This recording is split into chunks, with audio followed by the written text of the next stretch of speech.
আম দিয়ে তৈরি রিফ্রেশিং একটি ড্রিঙ্কস আজকে শেয়ার করছি। 3টি আম নিয়ে নিচ্ছি, চামড়া ছিঁড়ে টুকরো করে কেটে নিচ্ছি আর সিদ্ধ করতে দিব।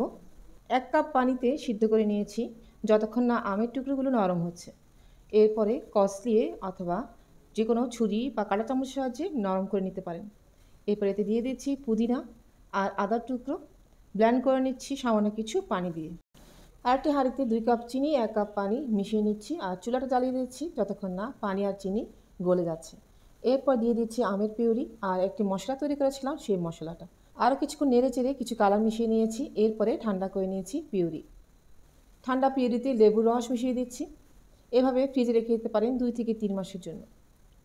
কিছু তোকমা ভিজিয়ে রেখেছিলাম, 2 চামচ অথবা 1 চামচ তোকমা আর দিয়ে দিচ্ছি পছন্দ মতো পিউরি। তোকমাটা অপশনাল, এটা স্কিপ করতে পারেন। এরপর আরও কিছু লেবুর টুকরো দিয়ে দিচ্ছি। পুদিনা পাতা থাকলে কিছু পুদিনা পাতা দিয়ে অবশ্যই সার্ভ করবেন, এতে আরও ভালো লাগবে। সম্পূর্ণ রেসিপির লিঙ্ক কমেন্টে দেওয়া থাকবে অথবা স্ক্রিনে দেওয়া আছে। চ্যানেলটিকে সাবস্ক্রাইব কিংবা ফলো দিয়ে পাশে থাকার অনুরোধ করছি, এতে করে দেখে নিতে পারেন আরও অনেক মজার মজার রেসিপি। ভালো থাকুন সবাই, আল্লাহ হাফেজ।